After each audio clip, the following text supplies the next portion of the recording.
بسم اللہ الرحمن الرحیم۔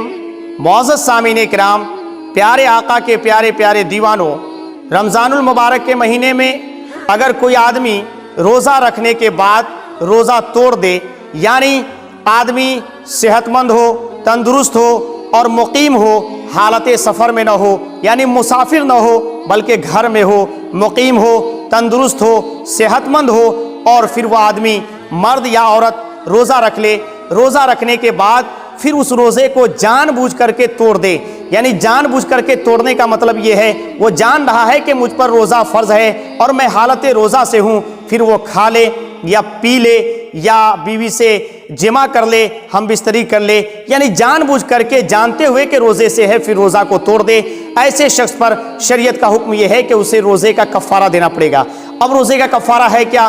تو معزز سامعین کرام، آج کے زمانے میں جیسے انڈیا اور بہت سارے ممالک ایسے ہیں کہ اس میں غلام نہیں ملتا، تو شریعت کا حکم یہ ہے کہ پہلے یا تو غلام آزاد کرے یا باندی آزاد کرے، یعنی غلام خرید کر باندی خرید کر آزاد کرے۔ تو اب غلام اور باندی نہیں پائے جاتے، تو اب دوسرا حکم یہ ہے کفارہ ادا کرنے کا کہ ایک روزے کے بدلے میں اسے مسلسل کنٹینیو 60 روزے رکھنے ہیں۔ معزز سامعین کرام، مرد کو 60 روزہ لگاتار رکھنا ہے۔ اب یہ سمجھ لیں کہ اگر 59 روزہ اس نے رکھا ایک روزے کے بدلے میں کفارہ ادا کرتے ہوئے، 59 کے بعد وہ 60واں روزہ نہیں رکھ پایا تو پھر سے اسے 60 روزہ رکھنا پڑے گا، یہ حکم ہے اور بڑا سخت حکم ہے۔ اور اگر عورت ہے، عورت نے مان لیجئے 20 یا 25 روزے رکھے، پھر اسے حیض کا خون آ گیا، ماہواری ناپاکی کا خون آ گیا، پھر اس کے بعد وہ جب پاک ہو جائے، پاک ہونے کی صورت میں تب اسے بعد کے روزے پورے کرنے ہیں، یعنی اگر بیچ میں حیض وغیرہ کا خون آ گیا تو اس کی وجہ سے اس کا روزہ جو ہے وہ ختم نہیں ہوگا بلکہ بعد سے ملا کر کے وہ پورا کر سکتی ہے۔ معزز سامعین کرام، اور 60 روزہ رکھنا ہے۔ اگر 60 روزے نہیں رکھنے کی طاقت ہے، اتنا کمزور ہے، اتنا زیادہ کمزور اور بیمار ہے کہ وہ نہیں رکھ پائے گا، تب ایسی صورت میں 60 مسکین کو 2 وقت بھر پیٹ کھانا کھلانے کا حکم ہے۔ یہ شریعت کا حکم ہے کہ ایک روزہ اگر جان بوجھ کے توڑ دیا تو اس کا کفارہ دینا پڑے گا۔ تو اس لیے آپ اس کو جانیں اور عمل کریں۔ اب آئیے کفارہ کے سلسلے میں اور نبی کائنات کا اختیار دیکھیں۔ نبی کائنات صلی اللہ علیہ وسلم کے اختیار کا ایک منظر میں آپ کو دکھانا چاہتا ہوں، آپ غور سے سنیں۔ اور جو لوگ یہ کہتے ہیں کہ نبی کو کسی چیز کا اختیار نہیں، ان مردود کو اس حدیث کو سن کر کے جاننا چاہیے اور اپنے ایمان کی بدعقیدگی کو دور کرنا چاہیے۔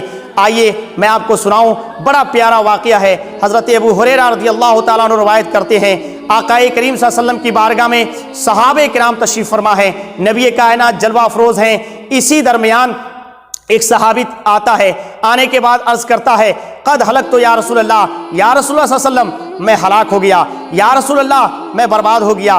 آقا کریم صلی اللہ علیہ وسلم پوچھتے ہیں یہ بتا کیا ہوا؟ وہ عرض کرتا ہے، یا رسول اللہ حالت روزہ میں نے اپنی بیوی سے جمع کر لیا، یا رسول اللہ میں اپنی خواہش پر کنٹرول نہیں کر پایا، میں نے اپنی خواہشات نفسانی کو اپنی بیوی سے پوری کر لیا۔ معزز سامعین کرام، آقا کریم فرماتے ہیں کفارہ ادا کر دو، یعنی ایک غلام آزاد کرو یا ایک باندی آزاد کرو۔ وہ شخص عرض کرتا ہے، یا رسول اللہ میں بڑا غریب ہوں، بڑا مفلس ہوں، میرے پاس میں اتنے روپے نہیں کہ میں غلام آزاد کر سکوں۔ آقا کریم فرماتے ہیں تو 60 روزے رکھو۔ وہ عرض کرتا ہے، یا رسول اللہ میرے اندر اتنی طاقت نہیں، یا رسول اللہ آپ جانتے ہیں آپ کو اللہ نے علم دیا ہے کہ میں ایک روزہ رکھنے میں میری یہ حالت ہوئی تو پھر 60 روزے میں کیسے رکھ پاؤں گا؟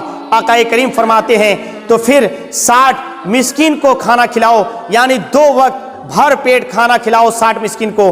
وہ عرض کرتا ہے، یا رسول اللہ میں بڑا مفلس ہوں، غریب ہوں، میرے پاس نہیں کہ میں 60 مسکین کو کھلاؤں۔ آقا کریم فرماتے ہیں تو بیٹھ جاؤ۔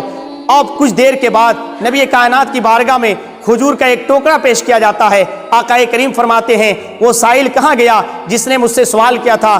وہ عرض کرتے ہیں، یا رسول اللہ میں حاضر ہوں۔ آقا کریم فرماتے ہیں یہ کھجور کا ٹوکرا لے جاؤ اور جا کے غریب مسکین فقیروں میں بانٹ دو۔ وہ عرض کرتا ہے، یا رسول اللہ کسے بانٹوں؟ کہا جو سب سے زیادہ مفلس ہو، غریب ہو اسے۔ کہا یا رسول اللہ یہ مدینے کی گلی میں، مدینے کے پورے علاقے میں کسی خطے میں کسی گلی میں میرے اہل و عیال سے مجھ سے زیادہ کوئی غریب نہیں ہے۔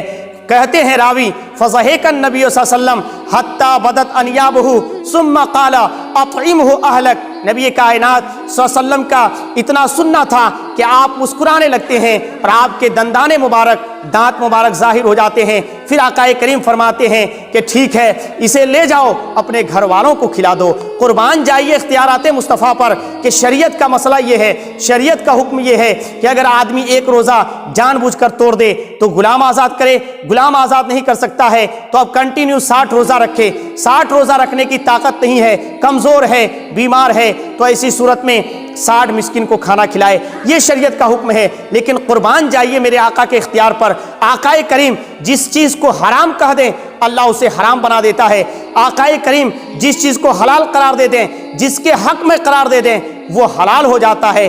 معزز ناظرین، معزز سامعین، ہم سب کے نبی کو اللہ تبارک و تعالیٰ نے پاورفل بنایا ہے، پاور لیس نہیں بنایا ہے۔